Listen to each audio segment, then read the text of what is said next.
Alright, you feeling alright? You ready? Yep. Alright, cool. About to have some fun. Late ill kid at OneYoungsta, holding it down, bringing that street geek and nerd soul. What is up, my people? Today, all year, coming with another wonderful episode of BlackTogether. That's right, BlackTogether. So, it's myself and Lady Lisa. Say what's up. Hey, y'all. And basically, this whole show is all about relationships, serious relationships, marriage, all that good stuff. And today we have two topics I'm going to cover real quick.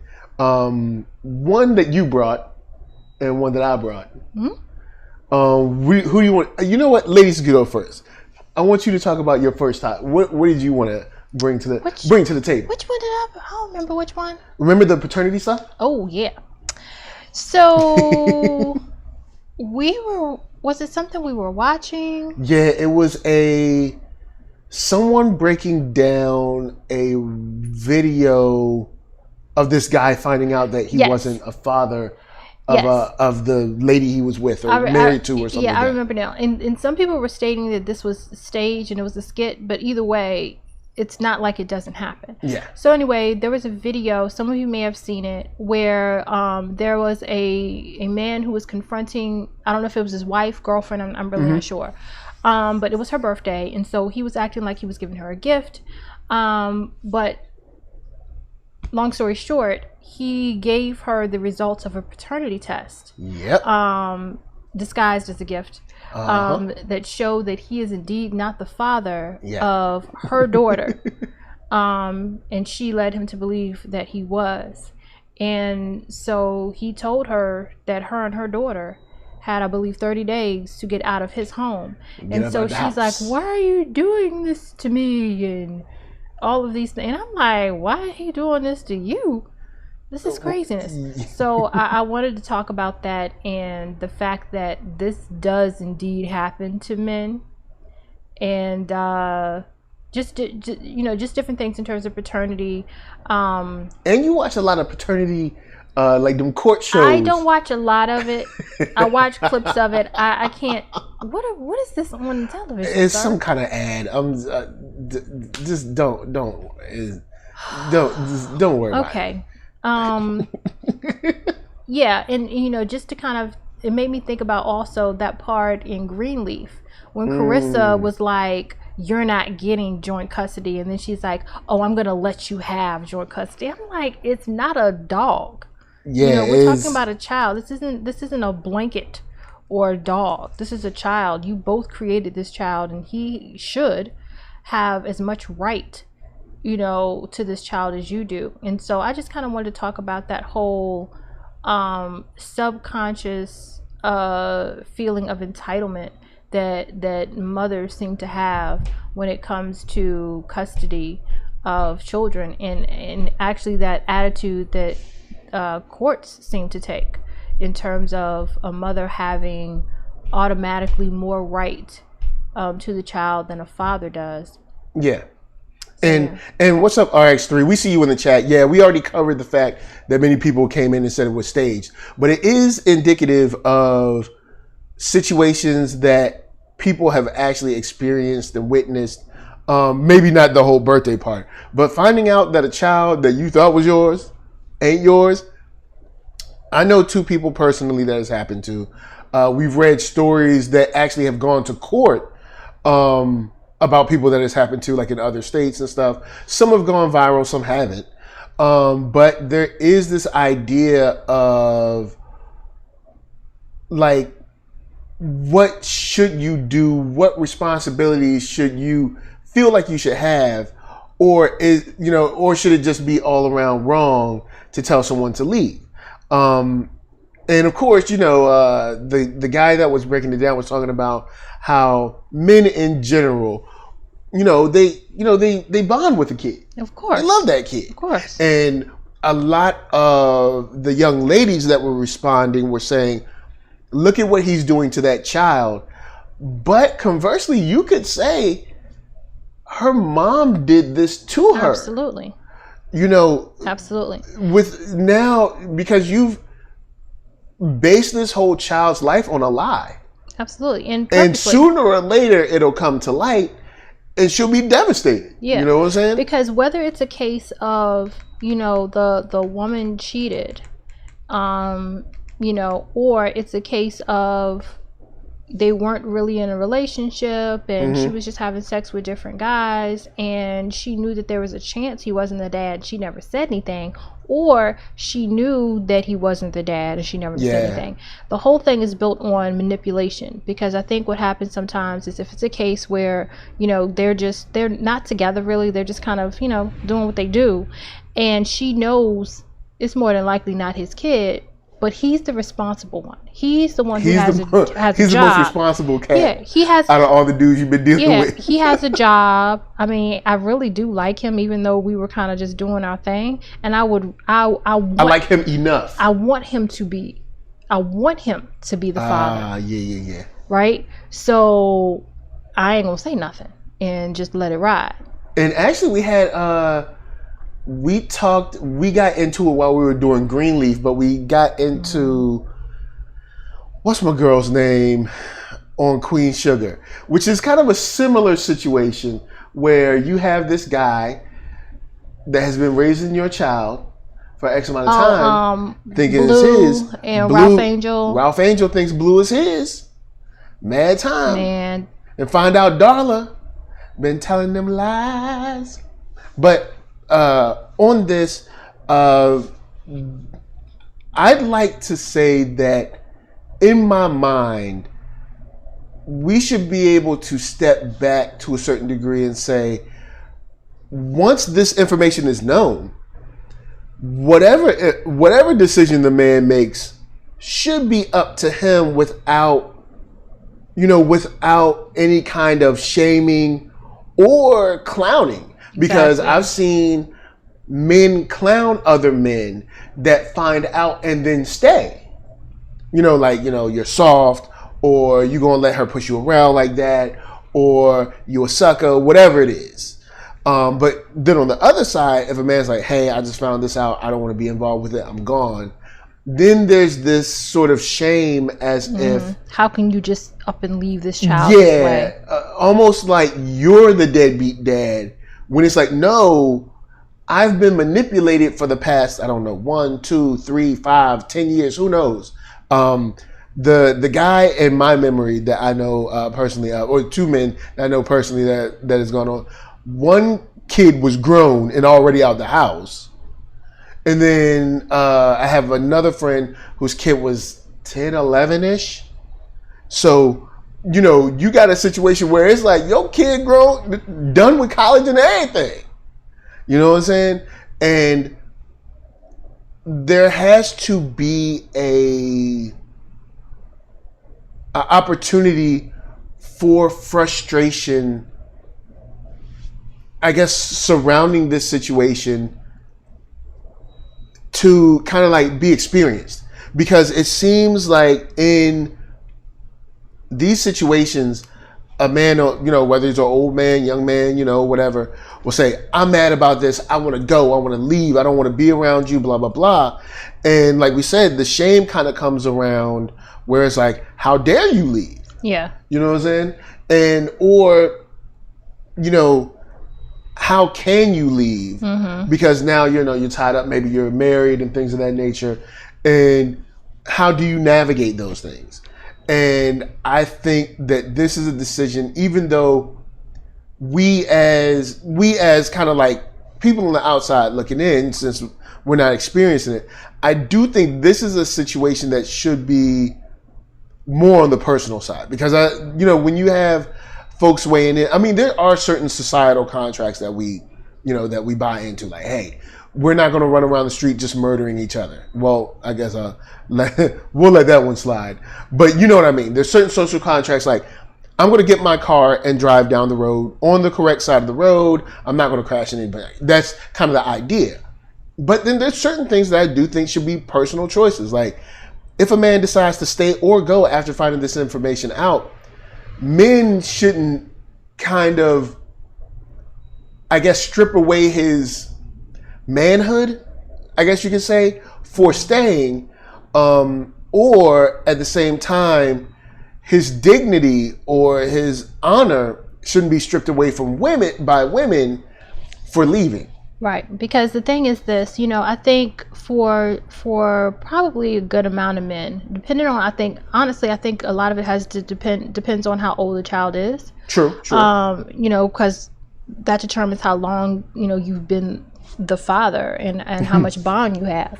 And so, I think a lot of men do end up staying if the child, is older. But then in other cases, if they choose not to, I don't look at him, my opinion, I don't look at him, any differently, because the thing is, she blatantly used him. She blatantly used him and lied to him, and, in a way that it's like no other. It's just in a way you cannot just brush it under the rug and move on and forgive. Like, that's some cold stuff. Not only that, you've lied because it goes beyond him. You've lied to his family. So all these family bonds that have been made. And so, yes, it would be difficult if he up and leaves, because then you have grandparents that are torn away from, for all intents and purposes, their grandchildren, and vice versa. Yeah, because that has been their grandchild for X amount of time. Aunties, uncles, the whole shebang. And so I think that's why people may look at him crazy, but it's like, it's not his doing. And he has every right to say, you know what, I took on a responsibility that's not mine. It's not mine. So where is this child's father? He out living his best life, and I'm, and I'm here taking care of his kid. Does he even know? Yeah. Does he care? Did you lie to him like you lied to me? Because then you have to flip it. It could, like you said, it could be a situation where they don't even know. You have to flip it. This man may want kids, think he don't have no kids. Yeah. Right? Yeah. And would give anything to have this child. And it would be like his dream to find out he does. And you're stripping him of that because of your selfish wants. So it's a lot. And I don't feel like any man should be shamed because he's like, you know what? No, y'all need to be out. You and your child need to be out. Word. And then to, I guess, get in front of that, or I guess before we move forward, I want to say shout out to everybody that's watching. Good to see y'all. Please hit that thumbs up if you like what you're seeing. Hit that thumbs down if you don't. But if you don't, hey, Darth Vader. But to kind of get in front of that, people have, I guess, suggested, hey, why don't we have paternity tests on every birth? You know what I'm saying? This will clear all this up. You know what I'm saying? You're already in the hospital. Might as well. Especially when, in many cases, once your name goes down on the birth certificate, that's it. And sort of in the court's eyes, to a certain degree, once your name's down on that thing, you're done. And I don't completely agree with that. I don't think that should be the end all be all, because once you put your name on the birth certificate and then somehow it comes up and there is a paternity test taken and determines you're not the father, you should no longer be, I think, monetarily obligated to this child.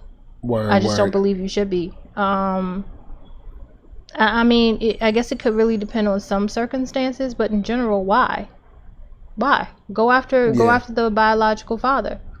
Now, it may be cases where the biological father was like, I didn't know. I didn't even know. I had no idea. She didn't tell me. But I'm sorry. I chalk that up to having unprotected sex, risks, dangers, Now, in the case of kind of like demanding, or, because you could make it mandatory from the state side or the government side, the federal side, or you could just have a general energy from men saying, hey, I want a paternity test when we get, when the child arrives. But then there is a pushback from women saying like, hey, look, this is disrespectful. Kind of, I'm just, you looking at me, I'm not saying these things. I'm just saying I have seen an energy behind it of this is disrespectful. How dare you ask to have a paternity test kind of thing. Yeah. Do you see a disrespectful side to that by just saying like, hey, I want to make sure? I think if it is in a case where you guys have been in a committed monogamous relationship, it is disrespectful, because I think sometimes, it's like, we've seen it because it's you good, keep going. Because we've seen it mostly on court shows, which I know are scripted to a certain degree, and it's family. It's like, I don't know if that's your kid, yeah, and so you get it from them, and so I think in that case the woman can feel disrespected. So but my thing is this: if you're in a situation where y'all have been playing around with each other, right, then would you I mean, in if you're not married, I just think it's a good idea, quite honestly. Yeah. And my thing is, if a guy is asking for a paternity test, the issue isn't so much like, oh, you feel disrespected. The issue is, well, where are y'all in y'all relationship where he feels like he needs to ask? Because y'all need to work on your relationship if he's like, y'all need to ask. But I agree that if it's just standard, just like kids get all of these shots and different things, and if it's standard to do a paternity test, because they do have all those standard, like when you're first born, all those little shots you get and stuff. So if they just make that standard, it's like, we're not asking your permission. This is just part of what happens, and I'm giving you the results. You can look at them. You cannot. I don't care. It's on record. Yeah, at least it's on record. It's on record that this paternity test came out, as negative for so and so and so. And I think that works well. So big shout out to the chat. We got Misty Wisty in the spot. We got Marquise Collins. What up? Nice to see y'all. Let's see. Wait a minute. Let me respond to this. Okay. RX3 said, yes, what this intelligent woman on the mic is saying, thank you, brother, is good, and I agree, but the state doesn't want a bunch of fatherless children running around, because that hurts the state in many ways. There are already a bunch of fatherless children running around. Yeah, I guess you could. I mean, yeah, I guess you could. I see what you're saying, and I see what he means for the state. I do. Because the state trying to, the state's trying to from their point of view, I do understand what you're saying. That's not what they want, but I'm just saying, in terms of what I believe is right and what is fair. I think they should just give paternity tests, because it just helps in a lot of ways also. Because the thing is this: you can pretend that somebody is your child's daddy, but if it comes down to something being wrong with them, they come down ill, they need blood, they have an illness that is hereditary, boop. You're going to find out real quick. You're going to find out real quick. Just like when Mikey was in the hospital and he needed that blood transfusion. Yeah. So. So I could have found it. Could have been a bad look. Could have been a bad look up in Cedar Sinai, but of course we know what's up. Can I also Misty Wisty? Yeah. Okay, she said, I am at a point in life where I am feeling extremely vulnerable and scared, honestly, stressed, lost, and not at all wanting to get involved with anyone. But for some reason, all the men around me have sort of zoned in on me like a magnet. My question is, what is your question? What is your question? See? All right. What? All right. All right. Mm-hmm. Oh boy. But yeah, I do think there is a point to be made from the state side. From the state. Go get your cup. For the state, perspective, there's a point to be made. You know what I'm saying? Like, hey, look, hey, check it out. Yeah, but just to talk more about the other side of it, because I know we were talking about this case where he found out he was not his. Go get your cup. Where he found out that he's not the child's father, but then in other cases where it's like you know, when you have people that break up and they're fighting over custody, it always seems that the man has to, you know, jump hurdles and you know, do acrobatics to have rights in terms of having even partial custody of his child. Oh yeah, it definitely comes out, and I'll handle this because I know he you know how he do. But I do see where you're coming from, where when we get to the kind of like family court side, where it becomes an arduous task for gentlemen to try to kind of, you know, get any sort of, you know, autonomy for how he would address or keep or spend time with his child or children. Big shout out to RX3 for hitting us up in the chat, of course, and Tracy Lee. Hey, what's up? Nice to see you. And Shot by Nolan says, especially in the Commonwealth. Yes, because Virginia is a Commonwealth, and I'm from VA, and I believe Pennsylvania is also a Commonwealth. So shouts to PA too. But yeah, in a Commonwealth, it's going to be tough for you.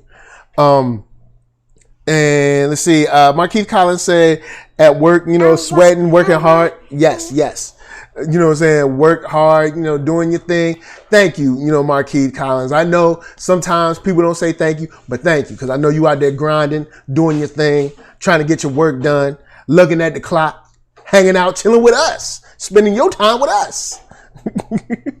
And then RX3 says the state's execution of the solution is wrong, in my opinion. Yeah. I definitely agree.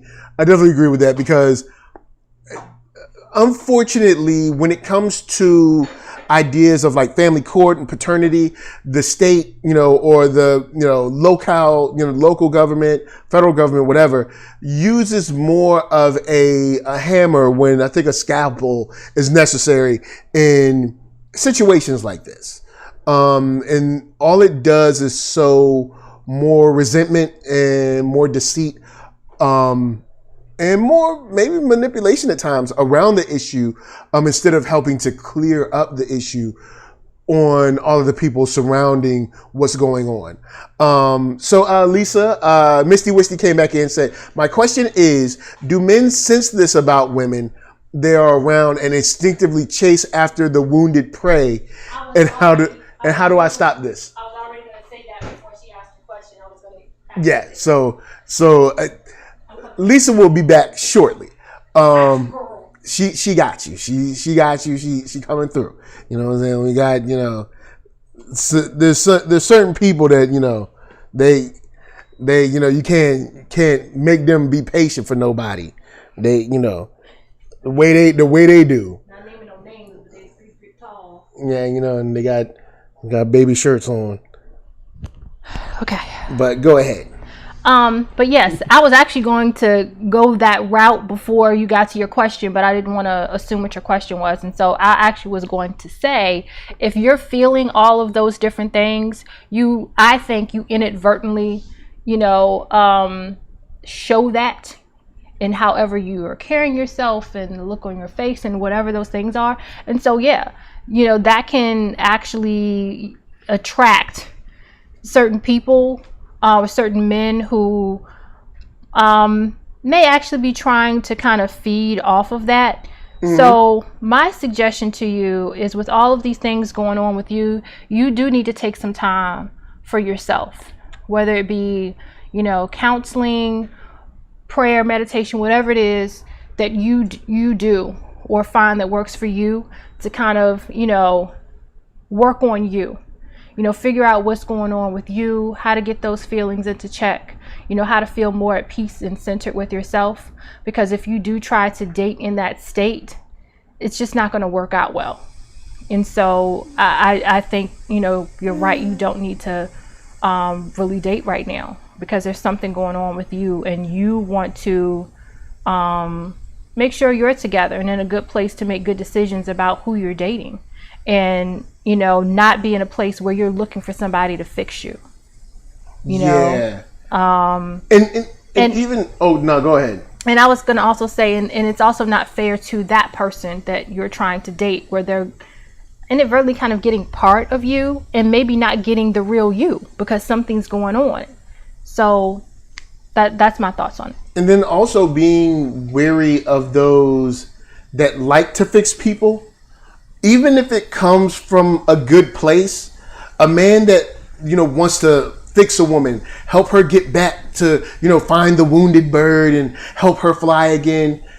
There can even be, even though, it feels good to help people. You know what I'm saying? So I'm not really going down that road, but at times when you tie that into kind of, I'd say romantic encounters or romantic relationships, sometimes you can fall into this, I guess you could say this kind of lane of predatory nature, narcissism, manipulation, so that you can get that high again of like fixing the wounded woman, fixing the wounded bird. So even if there's a situation where someone seems like they're a little too eager to try to fix, that could even be a problem, because even though we as women do that all the time. Yeah. And like, even though you want to fix someone and you are fixing them and helping them deal with their trauma or whatever,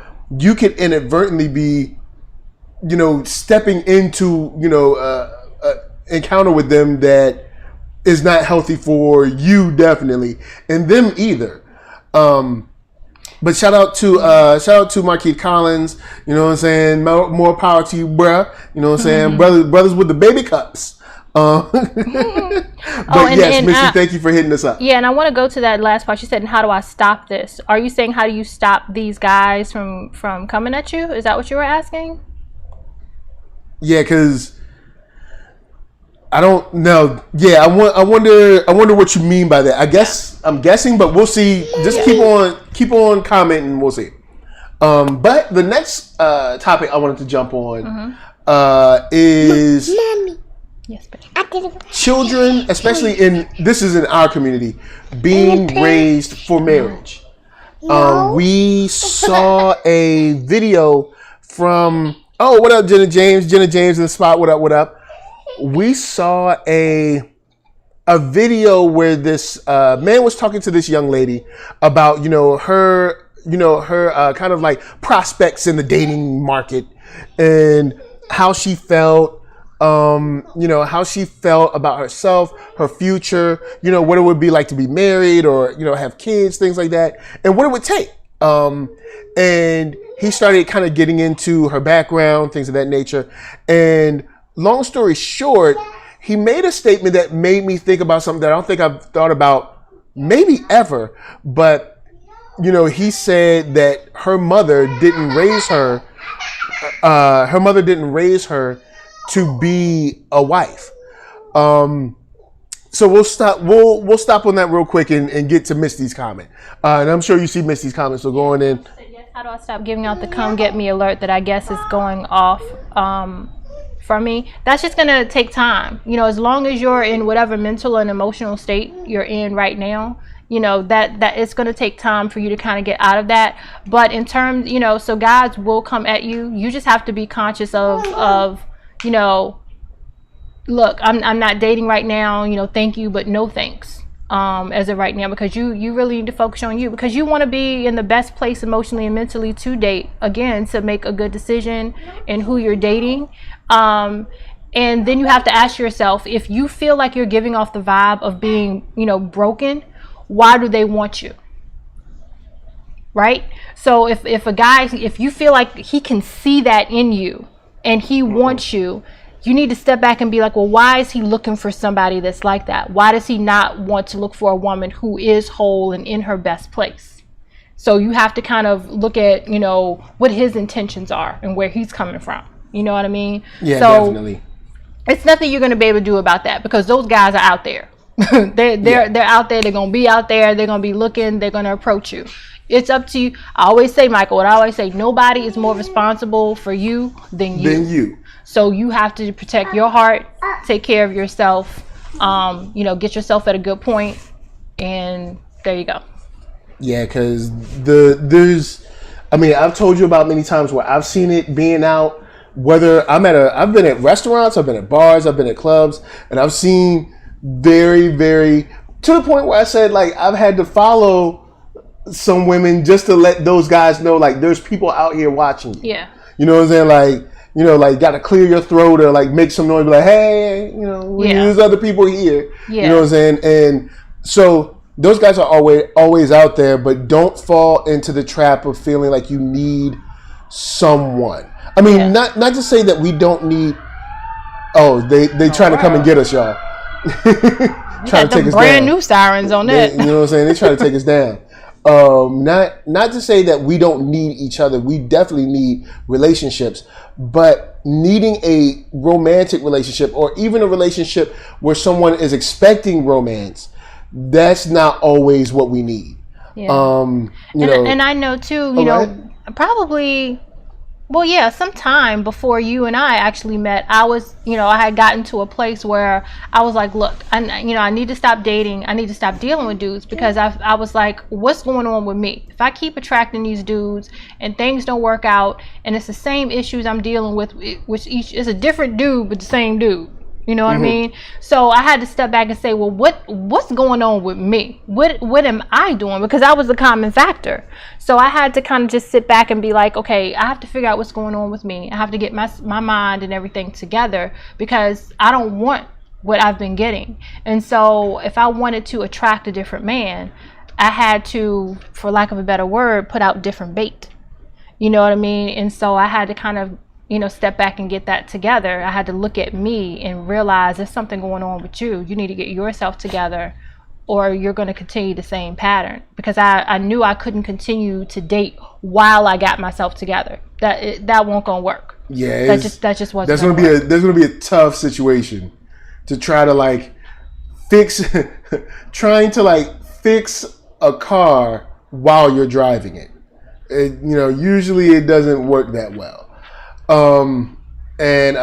So yeah, I definitely get you on that one, you know what I'm saying, for dropping them gems.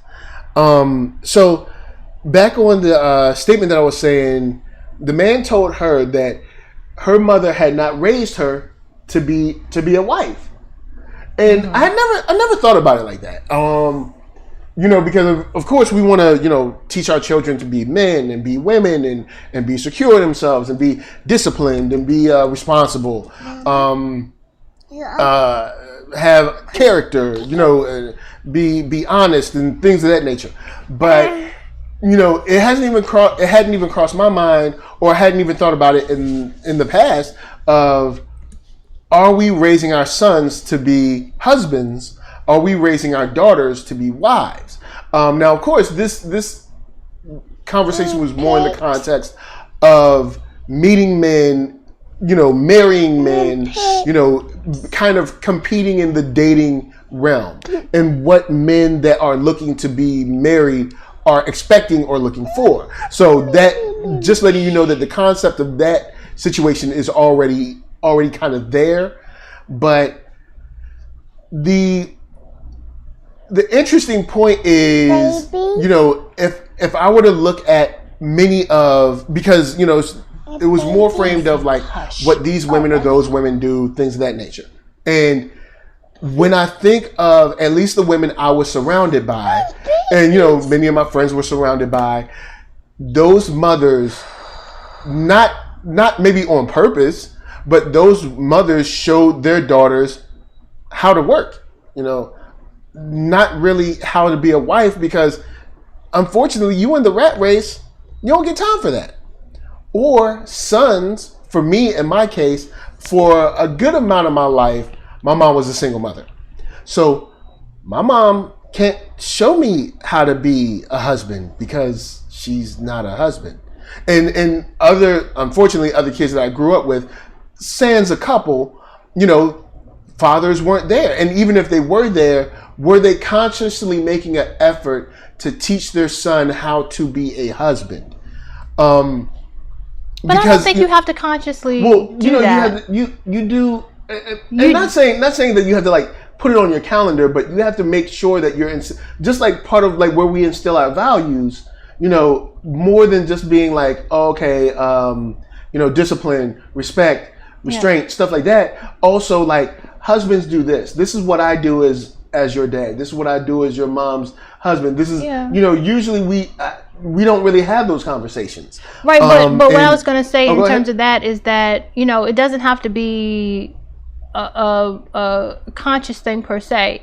If you're being if you're being a husband, if you're doing what husbands do, kids see, you see how this little one picks up everything. Yes. But back to our statement about financial literacy. Our parents showed us financial literacy. Our parents had, 401ks and good jobs and this, that, and the third. They worked hard, but they never sat down and was like, yo, this is how we run the game. This is how we do that. Right, but I think that's... go ahead. I'm sorry. I think that's a little bit different because you don't see that in action. You just know we have money and my parents, they have money and we're able to get what we need, but you don't see it in action. In terms of you being a husband, your child can see that in action. They see how you treat your wife. They see you doing things around the house. They see how you speak to her, how you love on her. How you guys argue, like how you have what I would consider a healthy argument versus an unhealthy, argument, those kind of things. So I think that's a little bit different because you see it in action. Okay. The only reason I would push on that is sometimes sometimes you're going through something. Is it enough? Mm-hmm. Sometimes, you see like, hey, I see my dad do this and do that, but I really don't know why, or I don't know why or kind of how he's doing it. He just does it. Mm-hmm. And it made me think about being intentional about raising up our next generation, raising up our kids, like, my little guy is 2.5. Well, 2 3/4, 2.5, maybe 2.5, a little bit more to go. But being intentional about not only raising a good man, but also raising a good father, a good husband, because he's gonna have to raise the next generation after that. I'm be old and crusty by then. You know what I'm saying? I ain't gonna have the youth ain't gonna be listening to me. So, thinking about that, it was just interesting because he said, what did you see your mom do? What did your mom tell you to do? And she said, my mom told me I had to get a job and be independent and blah, blah, blah. And he was like, your mom didn't teach you to be a wife.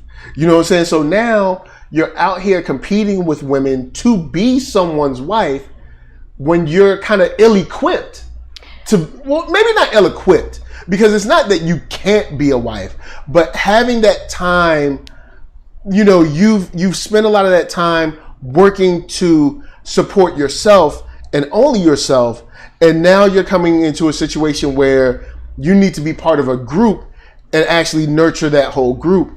And at times we find that big clash might be because I didn't raise my son to be a dad. So now, okay, cool. He's, he makes money, or, he's good with his wife, but he sucks as a dad. Or I raised my son to be a really good dad. Guess what? He's a crappy husband, because maybe he remembers all these awesome moments with me, but then I never really sat and told him, like, this is why I treat your mom like this. This is why I do this. This is why I married your mother. Mm-hmm. This is why I chose your mother. This is why your mother was selected over this ex-girlfriend or that ex-girlfriend, and things like that. That discernment that sometimes we just need broken down to us, and just plain talk, which kind of reaches back to, where we say, like, a lot of times our parents never really told us about their failings or their, usually, in the glory and golden years, we get our parents' highlight reel, because by the time we're born or by the time we get, old enough to kind of remember things, parents are kind of good. You know what I'm saying? They've struggled a little bit, maybe hard together, but now they're kind of good. And, they want to say, oh, well, this boy you brought home, all he got is this little job. How's it? Y'all in a little apartment. instead of saying, you know what? Yeah, I know it's tough, but we had a lower apartment. Thank you. Yeah. You know what I'm saying? Yeah. And I believe in y'all. If you two believe in y'all and the love is real, you can do this instead of kind of like bashing them for things that we all sort of went through. But that's a slight tangent. I just thought it was, go ahead. Yeah, and I agree with that. But to get back to, the whole thing of girls being raised to be wives, I think it's a lot to unpack, because then you have to really define, and for everybody it could be different, define what it means to be a wife. Some people may say, well, why is it a choice between having a career and being a wife? And of course, for probably most women, it's not a choice. It's you're doing both. But I do think, there is a difference, because it's not to say if you raise your daughter to be a wife, you're raising her to not work. We know that's not the case. But there has to be some intention in terms of raising her to be a wife, whatever that definition is for each person. One family may see what being a wife means, and it's different from someone else. But either way, you're raising them to be a wife by your definition. Yeah, you're at least setting them sort of off on the path. Yeah, and I think it's kind of a heavy conversation that, of course, as always, you and I have talked about before, where I think for Black women, we kind of got not by our own doing, but stuck in a place where we're focused on working because we had to work by necessity. The whole history of us being in a place where we had our men forced out of our homes if we needed government assistance. And a lot of Black people were put into that situation where we needed government assistance, and they added the caveat of, if you got a man in the house, you can't get government assistance. And so we had to make a choice between having a man in our house or getting government assistance so that we can eat and our kids can eat. And so, of course, the choice was made a lot of time by both parties sometimes that he needed to go. And so we were forced, to work and provide for ourselves. Not to say he couldn't provide somewhere else and bring it back, but that's kind of what happened. And so I think through time, even when we're not necessarily so much clumped in that you end up raising girls who are like, oh, that's what mama worked, I work. That's what we do. We work. And they don't see examples of someone being a wife because guess what? There's no husband there. There's no time to be time to be a wife. Well, during the rat race, they've been shoved into the rat race with everyone else. Yeah, not only there's not time, but there's no husband there to be a wife too. Yeah, good point. Because even if y'all are still married and you're following these rules and regulations in terms of assistance, he's out of the home.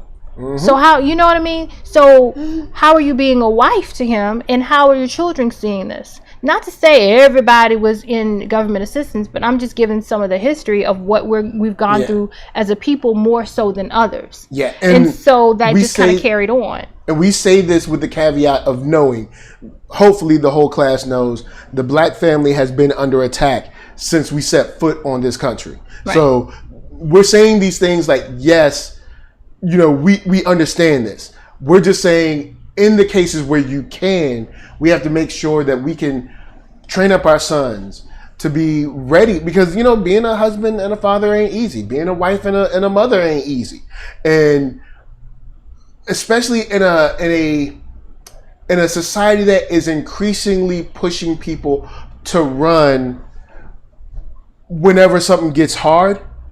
We definitely need to prepare our children to be like, look, marriage ain't always going to be easy. Or motherhood ain't always going to be easy. Or fatherhood ain't always going to be easy. But you shouldn't be looking to immediately run away. And I'm not talking about traumatic situations or toxic and volatile situations. Throw that out, because I know somebody's going to come in here with one, be like, well, what do you mean about if someone's beating on you? I'm not talking about that. I'm talking about all things being equal. If these are both good people that are trying, things are still going to get tough. Whether it's money, might be sickness, might be family. You know what I'm saying? Maybe there's an external force, but in your family that maybe your uncle is becoming a cancer to you and your wife's relationship.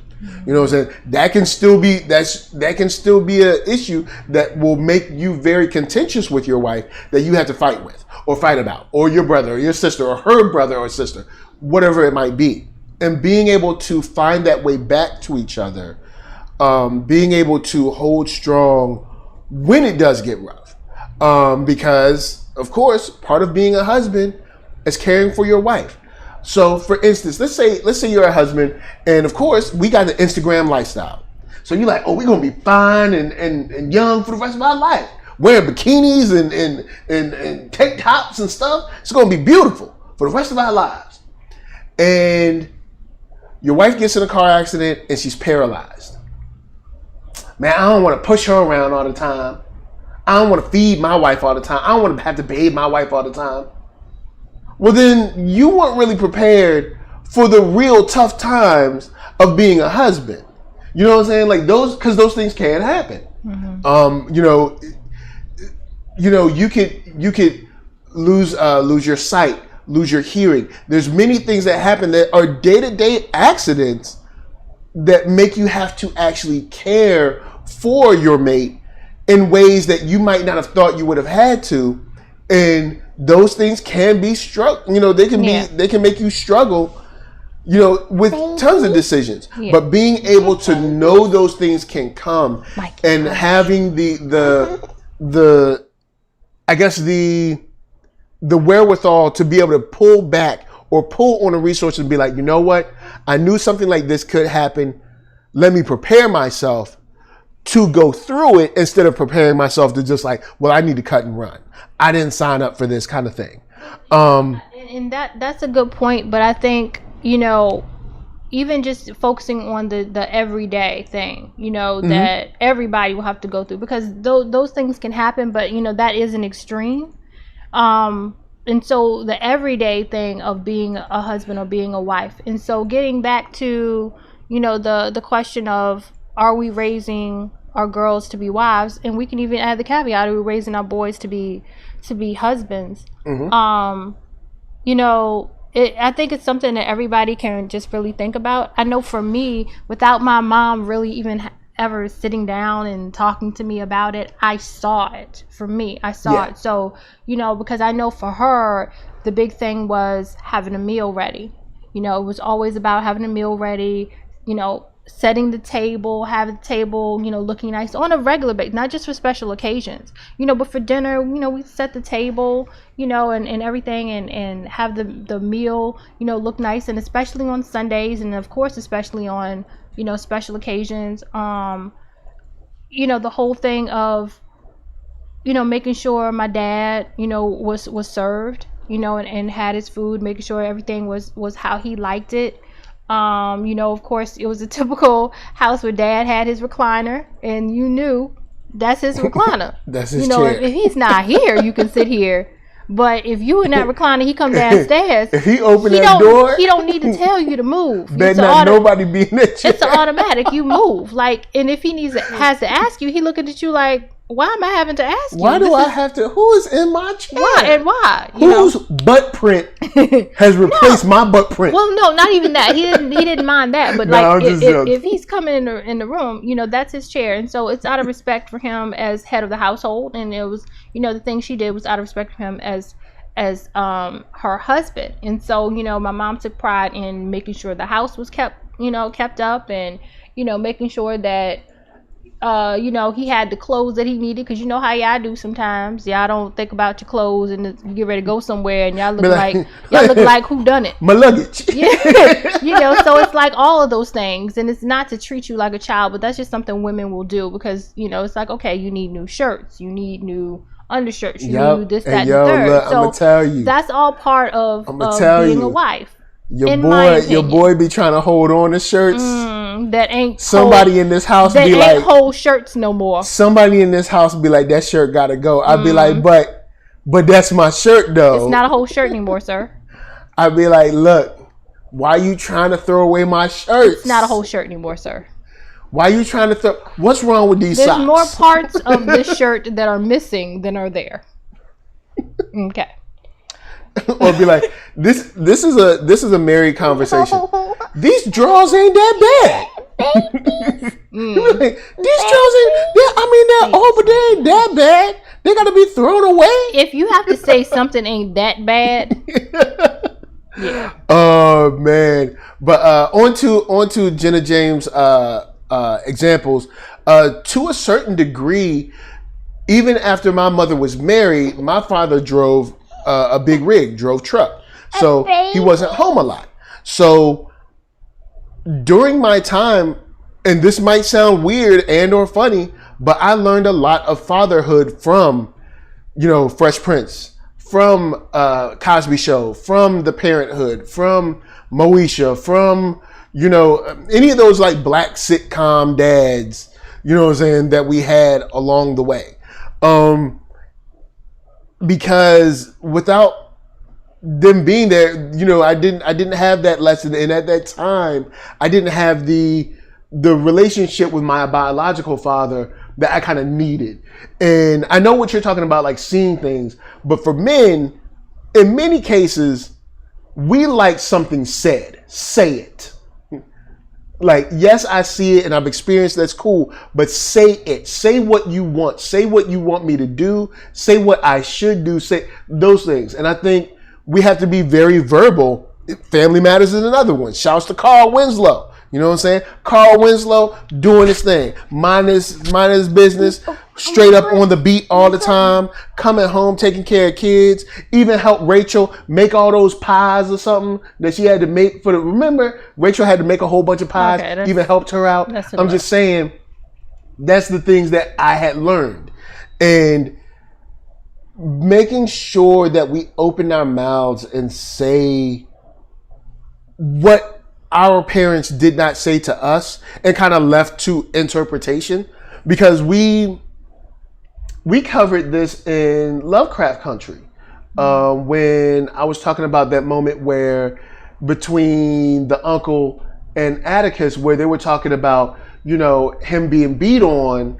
And, at that time, things kind of went unsaid. And, you had Letty arguing with her brother in the house, and he went to go in there, and he said, no, just let it be.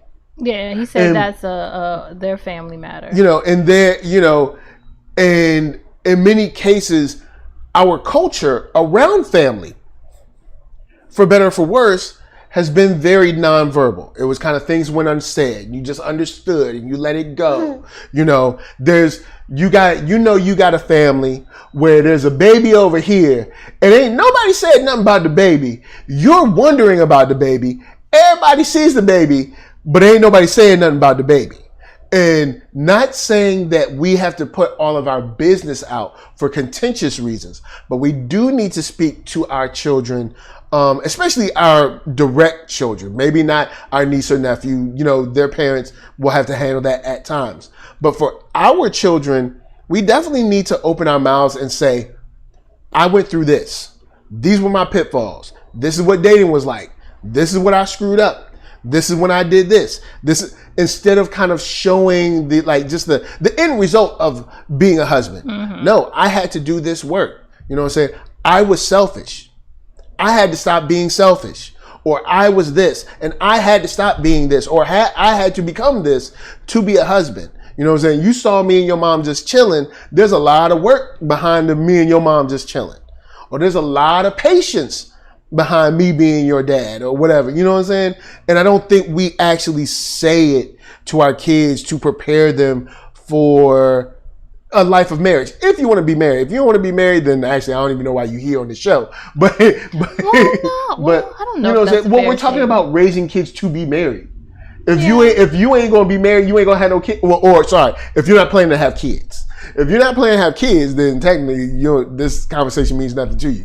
But if you're raising children, remembering to raise them how you would expect them to operate as a husband or wife in their relationship coming up.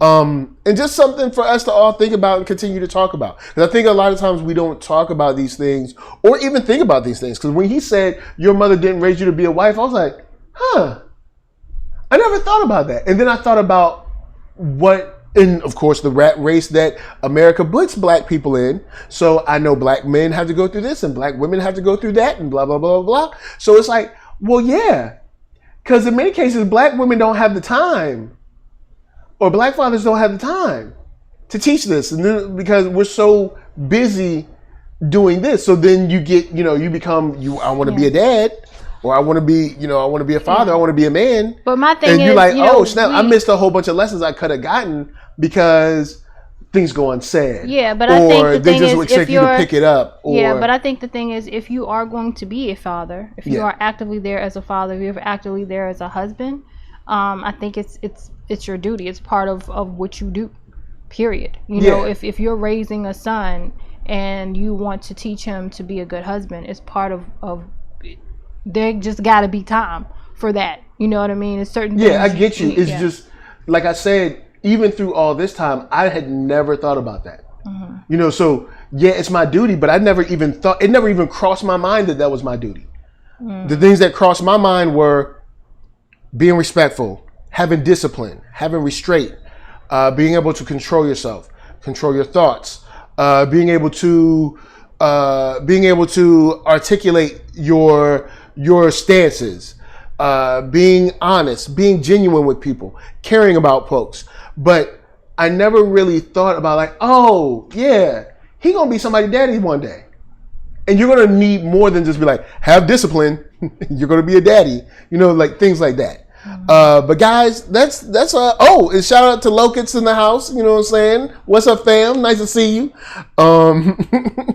Oh man, see, guest appear on the shot. Yo, Zaya said, still waiting for Carl. Heck, anyone from Family Matters to guest appear on The Shy since it was set out of Chicago. That would be funny. Even if you could just have him in like a squad car, like ride by and like talk to some youth real quick, that would be interesting. Be like, oh snap, there he go. There go Carl Winslow, just living his life. Well, now hopefully Carl Winslow shouldn't be in a squad car anymore. Carl Winslow should be, he should be like the police chief by now. How long it been? Actually, Carl Winslow should have been a police chief and retired by now. Oh man. But with that said, guys, thank you for chilling. Holla at us. We'll holla at you down in them comments. Let's talk about being raised for marriage. Let's talk about prepping our, children and youth for marriage, in a safe way, in a healthy way. You know what I'm saying? I don't expect you to prepare that child for marriage at like 3. You know what I'm saying? I'm saying when they're coming into adulthood, like, so, talking about dating, talking about fatherhood in the years of like 15, 16, 17, 18, 19, stuff like that, slowly. Don't go to like a 6-year-old, be like, well, you're a dad, you know what I'm saying, that kind of stuff. But Lady Lisa, say peace. Bye, y'all. All right, guys. So, of course, NERD, SOUL, Facebook, Instagram, Twitter, all them places. Yes, on YouTube is the main hub, so hit the thumbs up if you are watching and like what you see, or you can hit that thumbs down. But if you hit that thumbs down, boy, you ain't gonna like what's going on. No, I'm just playing. If you hit the thumbs down, then I guess you just hit it. So, also got podcasts everywhere you can get it, and also have Spotify music for y'all. Get them bumps on. Big shout out to Geek Fine Art for the wall of art behind me. And a shout to Arcatron, ARCKATRON, because we are about to drop some of them beats from him. He is awesome. Space Bridge in stores right now. And if you're a Transformers fan, trust me, his music, you're going to be like, yo, he killing it. And if you're a hip hop fan, get your headphones ready, because look, it's exactly what you need right now. So with that said, for me, NERDSoulite, you ready to go? Yeah. Say peace. Peace. So guys, this is for us to you saying peace. Yeah, here we go.